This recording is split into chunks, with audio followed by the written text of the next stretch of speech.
I took a stroll downtown this evening when I heard music echo through the night. So I started running so I wouldn't be too late. In the neon light, what the music could reveal through the night.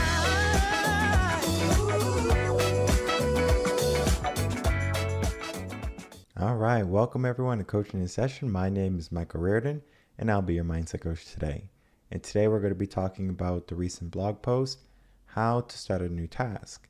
And in our current world, we have so many different options, right? We can go do this, we can go do that. Our smartphone opens up so many doors for us. There's just so much for us to do on any given day. But how do we start something new? Because we can easily be distracted, right? We have seen that over and over again. Our smartphone, our friends, our television sets, there's just so many different things that can distract us. So how do we start new tasks that are going to be void of those distractions? That is what we're going to be talking about today. If you're new to the channel, make sure to like, comment, subscribe, and to do all those things that videos like. And look at what we did today. Today's episode 100 of Coaching in Session. And when I started in August of last year, 2021, who would have thought I would have been 100 episodes in? And I have been an avid podcast listener since 2018. And it was such a wonderful personal development path for me to take, because I would find programs that had the knowledge that I was seeking, whether it be for money or just personal development, relationships. There were so many different things that these podcasts helped me with. And of course, they're free. Now, of course, if you have like a subscription-based podcast like Spotify, for example, then you're going to be paying some type of money to get the ad-free type of service. And I don't necessarily mind that, but it's people sharing their wisdom, people sharing their knowledge. And how important is it for people to share what they know with other people? Because that's what community is. Community comes together as a coalition and saying, hey, I have all this wealth of knowledge. Let me share it with you. And when that happens, people can say, all right, now that we have all this knowledge, now we can be better. And what's happening in our current society is that we have people either spreading misinformation, or people are just not looking at someone else's knowledge or wisdom as something that they can use. Because everyone has become more selfish in a sense where they're aware of what they believe, what they know, how they should be, and not rather where the world is going. Because how my brain is, I look at cause and effect. If I do this, what is the outcome? If I learn from this person, what is the outcome? And I just look. There's going to be your perspective that comes into play. When I look at something, am I looking at, okay, is the world on fire, or is the world positive and optimistic? That viewpoint is going to help you see any new task in the right manner. And I had to speak on that because when we start a new task, we have to see it as, this is something that's going to bring something good in my life. Because if you just say, well, I'm doing a new task, I don't really want to do it, now we're looking at the negative side, so we don't necessarily see the positive. So we're trying to see the positive. And here I have 7 different steps. I have 7 different steps that are going to be helping you figure out how to start a new task in today's blog. So let's get into that blog and learn those 7 new steps. So today's blog that just came out is going to be talking about how to approach a new task. And a TUS is going to be your tune-up series. And I created the tune-up series, I believe, in 2019. And the goal for the tune-up series was to help people who either have got coaching from me, or people who are trying to figure out a way where they can get high quality advice without paying, because not everyone has the money for coaching. And I will say that. And it's not the sense that they're doing bad in their life that they can't afford coaching. It's just that everyone has a different situation. So I made the tune-up series, and it comes out once a month. And of course, if you want to get the tune-up series directly to your email, sign up on my website, reverendconcepts.com, and you can sign up for the newsletter, and you can receive the blog posts that come out, and especially the tune-up series. So There's going to be a lot of good things in these tune-up series, and you always want to stay tuned for when they release. So looking at the blog today, how to approach a new task. And it is a lengthy one, right? Because when I write the tune-up series, the goal is to give you as much advice as I can in one article. So it is a lot of data, and today I'm going to do my best to break that down for you in a different perspective.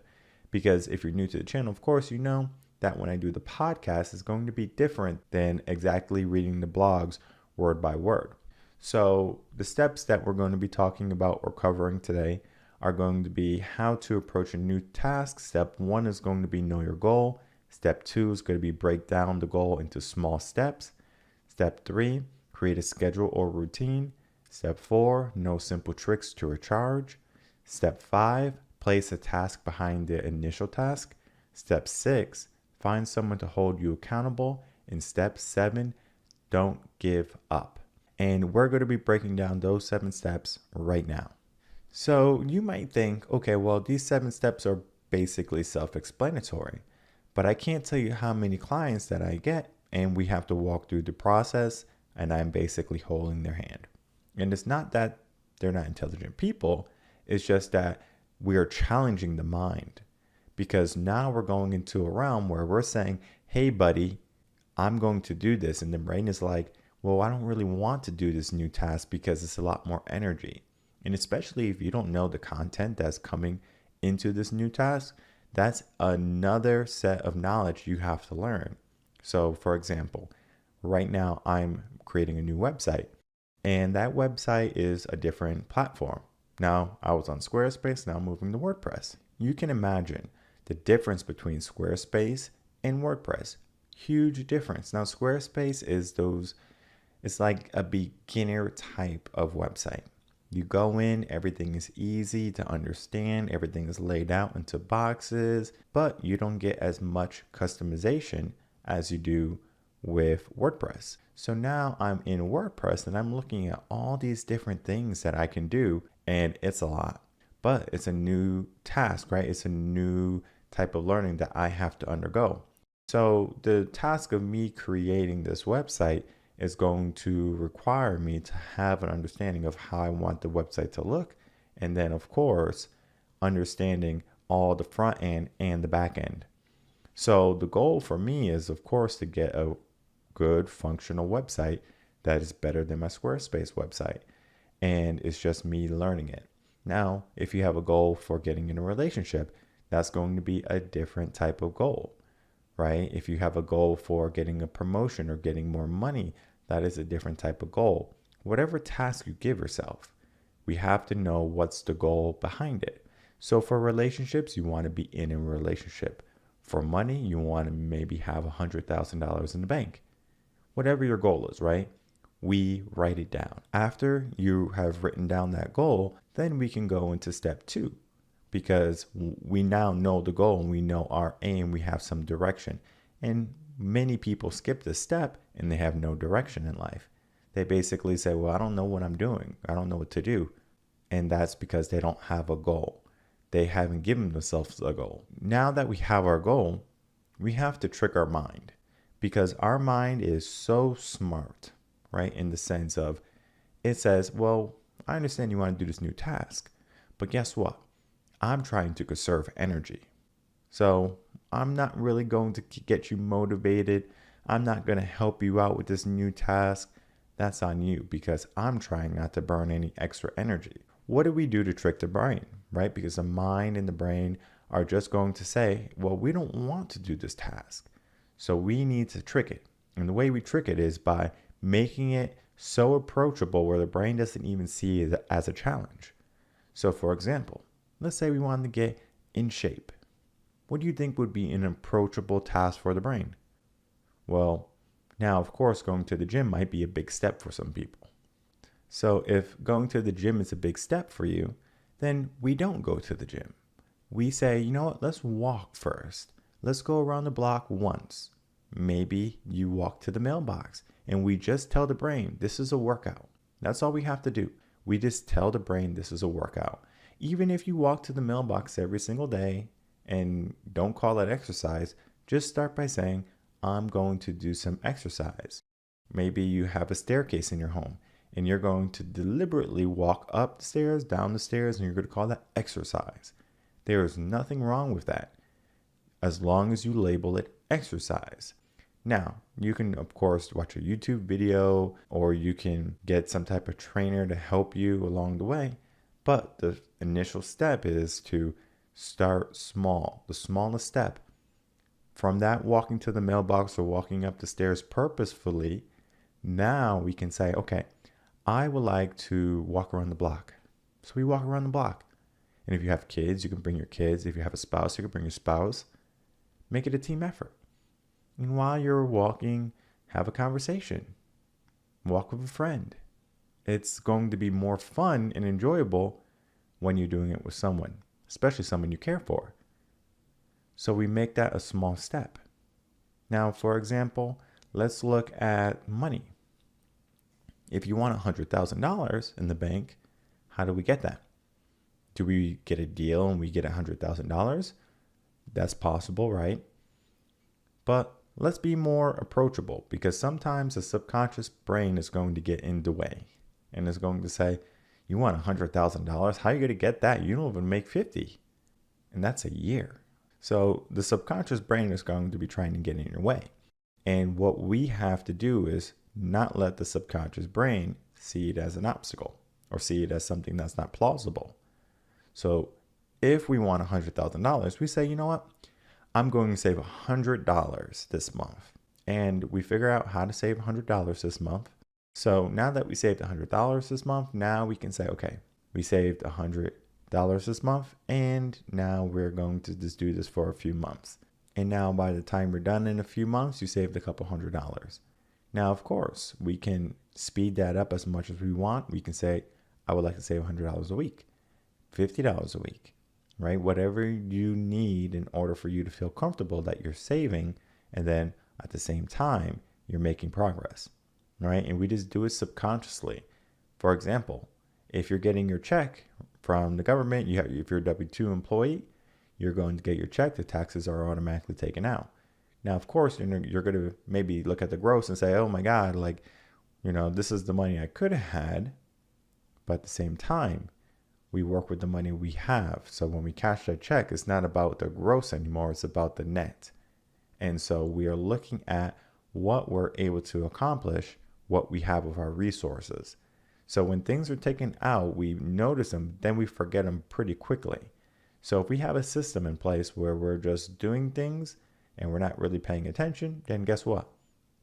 We are still doing good things. Let's say instead of driving to the school to pick up your children, especially if you're going to be close by the school, why not walk? Walk and pick them up and then walk them home. That's your exercise. And even though you're doing a task, picking up a child, it relates to exercise. So there's different ways we can do different things. We just have to trick our brain. This next step, the third step, is going to be something I do with every client who comes in and they basically are trying to figure out what they're going to be doing, whether it be their purpose, starting a new task, trying to find happiness. We look at step 3, and that is to create a schedule. Because when you create a schedule, guess what happens? We control our day. We all have 24 hours in a day. Why is someone who's rich and famous, right? What did they do different? And of course, we can say, oh, they got lucky and, we're not as lucky, and we can complain and moan. But that doesn't necessarily mean that can't be ours too. Now, I'm not saying you want to be a movie star, and I'm not saying that you want to be rich and famous, because you don't have to. But if you want to, that option is available to you.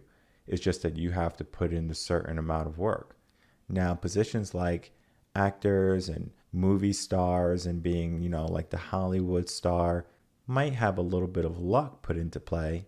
But at the same time, if you put in the effort and you put in the dedication, you're going to be noticed. So many people don't want to put in the initial work, so then they don't get noticed, and then they complain that life is not fair. Well, what's fair about you not doing anything and you getting everything in the world? Well, what's not fair about you doing nothing and you getting nothing? It's the same exact thing. You have to make sure if you want something in your life, you have to do something in life too. You have to put in the work. And when you have a schedule, you see right in front of you what work you have to put in order to accomplish your goal, which was step one. And we see along the way also what is our habits, what are our habits? And those habits are going to help us realize, well, we're wasting a lot of time. Because if we say at 8 o'clock, we come home and we watch TV for 2 hours before bedtime, why not say, okay, well, we can still watch TV, but let's watch maybe 1 hour at most, if that's the case. So then now you say, okay, I'm watching 1 hour of television, but then you move on to do something more productive, your goal. And then we go into step 4, simple tricks to how to recharge. Because when we're trying to recharge, we're trying to figure out how can we keep on going.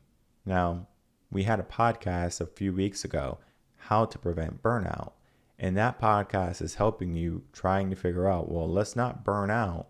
And we do need to avoid burnout, but we also need to learn how to recharge. And in this tune-up series, we're learning how to recharge. So we need to figure out how do we recharge. And everyone is going to be different. Some people need to go fishing. Some people need to go to the spa.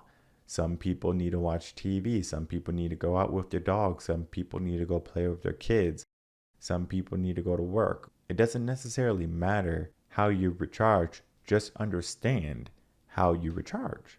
Because many people don't even realize what they do recharges them or doesn't recharge them. Many people think after a long day of work, oh, I had a long day of work. I'm going to come home and I'm just going to sit on the sofa. That's how I recharge. Yes, and though you come home and you limit your energy expenditure, it doesn't necessarily mean that you're recharging, because the program that you watch can actually be draining, especially if you come home and you watch the news and you're just looking at all the propaganda and all the conspiracy and you're looking at it and it's just draining you away. It doesn't recharge you. It makes you worry. It makes you negative. So that negativity is a heavy thing to have. And we don't necessarily want to have too much negativity in our life. So we need to make sure that we're doing things that recharges us. And when people come to me and they say, oh, I'm a procrastinator and I don't do this and I don't do that. And I just ask them, how do you recharge? And they say, what do you mean by that? I'm like, well, what do you do to make you feel like you're energized? For me, that's going to the gym. I go to the gym Monday through Friday. And if I don't go to the gym 5 days out of the week, I feel more lethargic. I don't have energy. And you would think, well, you're going to the gym and you're using energy and you're getting tired, but it actually gives me more energy. And maybe it's a certain food too. If you are eating certain foods, you get more energy. So if you're just eating crappy food like McDonald's, Burger King, Chick-fil-A, even though it tastes good, right, and it's quick and easy, it doesn't necessarily mean it gives you the nutrients and the energy for you to recharge. Now, there's going to be little tricks that people can use to recharge quickly. And I like to limit those because we don't necessarily want to be on our smartphones all day. So if we're trying to do a task, our goal, and we're doing everything we're supposed to, and we get to the point of like, okay, I'm getting tired, I'm running out of energy. How do we recharge? You can spend 5 minutes, and you only need 5 minutes to be honest, how to recharge your tank. And you can watch a YouTube video, you can listen to a podcast, you can watch a movie or something like that for 5 minutes, right? And studies have shown your brain is actually recharging and you're about 80 to 90% recharged. So of course you're not 100%. For that, you probably need some sleep, maybe a nap, something like that. But if we're trying to be the most effective we can, we take a 5-minute break. So we learn how to recharge. Maybe during the day and you're like, okay, I'm going to call my partner, my spouse, my friend, my brother, my mom. You call them for 5 minutes, just saying, hey, I love you. And then we keep on moving. And then we keep on moving along with our day. That small moment can recharge us. And you just have to figure out your recharge cues and then follow those. Because if you can understand how you recharge, then you're going to be in a better shape for always staying active. And that's the nature of the game. How active can we be in our day? Because if we're going to limit ourselves in the sense of, okay, well, we don't have any energy because we're just going to come home and be a vegetable on the sofa, that's not going to help us, right? We need to make sure we have some type of action and not just being idle for hours and hours at a given time.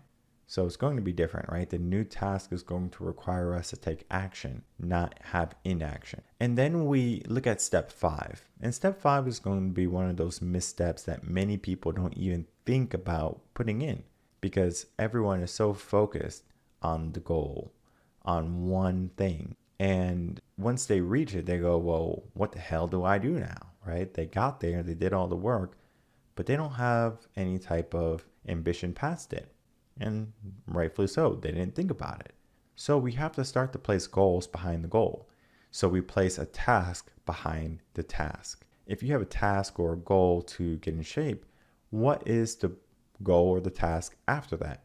Well, the task is now I'm going to maintain my body. How do I maintain my body?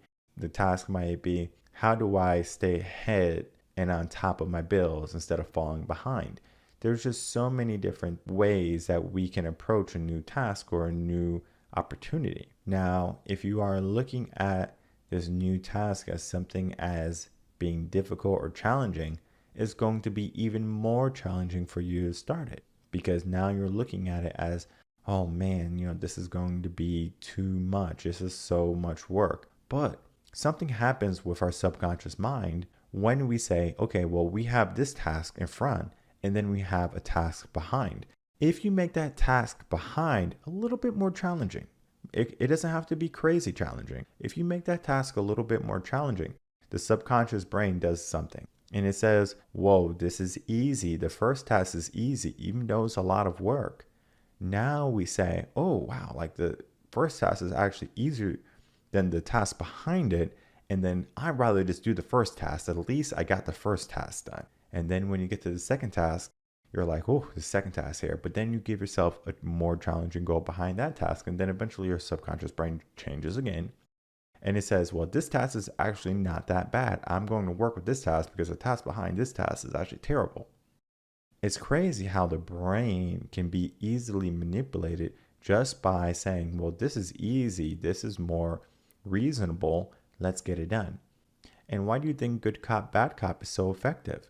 It's because you have someone who's ridiculously going against your natural tendencies, right? To be calm, be at peace. And you have someone badgering you and yelling at you and demanding things from you. And now this person in your eyes is unreasonable. You can't work with this person. This person is scary. And now we're like, I don't want to talk to this person because this person is no good and I don't want to associate with this person. But then you have the good cop comes in. They bring you a coffee, they bring you a donut, and they ask, hey, how are you? How's everything? Are you being taken care of? And they worry about you. So now you open up a little bit and then the good cop gets the information. It's because the subconscious mind was tricked. Before, in front, you had something that, oh, this is a big task, right? But then once you replace that obstacle with, okay, this is something I'm going to do, something easier, guess what happens? Now your brain is like, well, I'd rather do this than that. And then eventually you might have to deal with that, but you always give yourself a new task behind the task, a new goal behind the goal. So it's like a two-pronged attack. We are accomplishing our task, accomplishing our goals, but then at the same time, we're also becoming stronger. Because with each new task and each new challenge that comes in our life is going to be more challenging. So we have to rise to the challenge. So we're getting stronger as time goes on. Just like when you're in the gym, you might be only able to lift 100 pounds. But if you keep going to the gym, do you say my goal is 100 pounds? Do you say my goal is 110 pounds? So we know where we start and we know where we're going to be next. So we get 110 pounds and we say, whoa, we did 110 pounds. Great job. Let's move on to 125 pounds. And we keep going up. And then there's going to be a point when you say, okay, I'm comfortable at 225. There's nothing wrong with staying at a current weight, but then we have to give ourselves a maintenance, right? And that maintenance is going to be, I need to do this many sets of this, and I need to do it this way. Because if you just simply say, okay, well, I got here, what is the goal, right? So the goal is maintaining, but then at the same time, there's other areas that we can look on. And that goes a little bit more and deeper than this blog post and then the podcast we're talking about today. But if you're interested in going deeper into that type of mindset, head over to reverendconcepts.com and we can get you some coaching. Which leads to step number 6, find someone to hold you accountable. Now, many people who come to me and they look for coaching, they're looking to be held accountable. And I'm sure you might have heard accountability coaches, right? And basically a trainer is someone who's going to hold you accountable. They're going to push you. They're going to keep on motivating you to keep on going and don't stop, right? Holding yourself accountable. Now, you can have a friend hold you accountable. You can have a family member hold you accountable, but it's not the same as having someone you pay hold you accountable. And the idea goes back to skin in the game. And skin in the game means you need to invest in yourself, whether it be time or money. How we have that is if we're investing our time or our money, we have to figure out which one is more valuable. And both might be valuable. So then, of course, if you're using both at any given time, then you're going to say, I'm going to be more likely to get this done. But even then, you might say, okay, well, I don't care about the money. I don't care about the time. What do we do, right? And that's going to require someone to hold you accountable to a higher standard, higher regard. And if you have a friend or a family member, they're not going to hold you as accountable and push you as much as a coach because, again, they're your friend. They're, mom or dad or, wife or husband.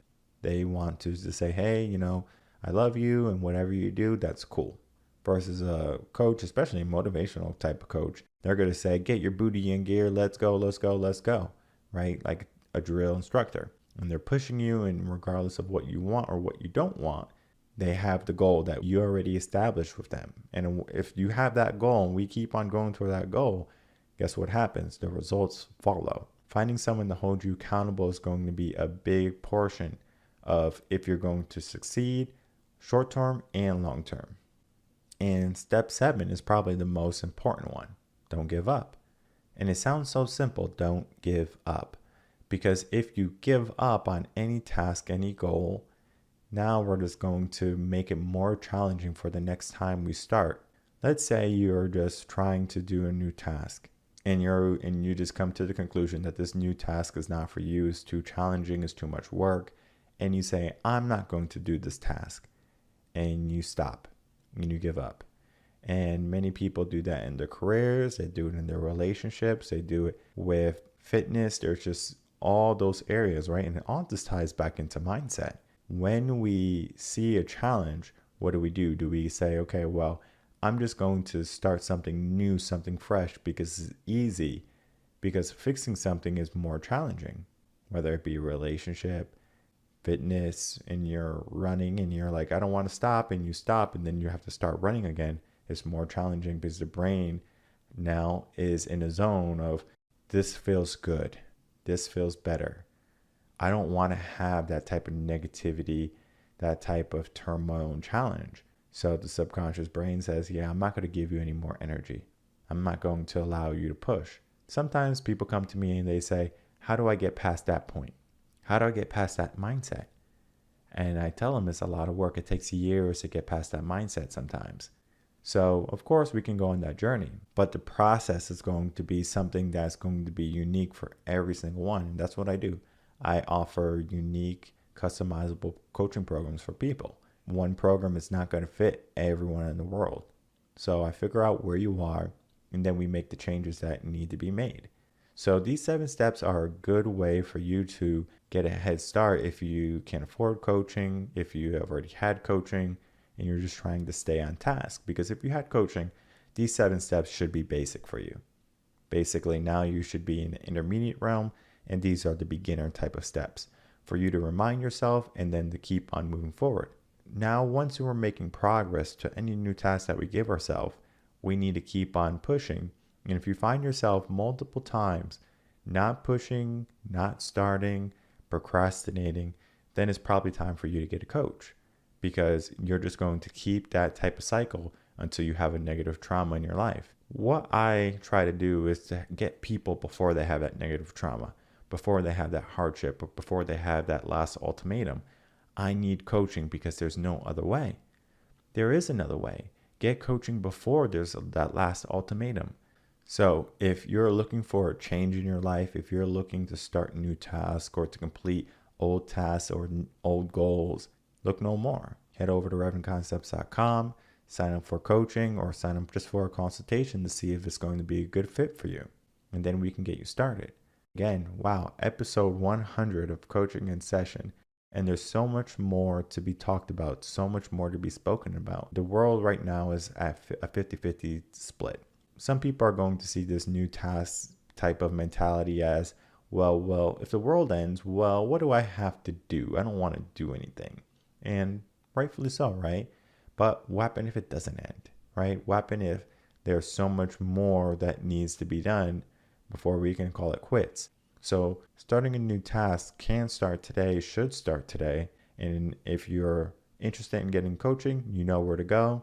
I will see everyone on Wednesday for the next episode of Coaching in Session. Until then, everyone take care.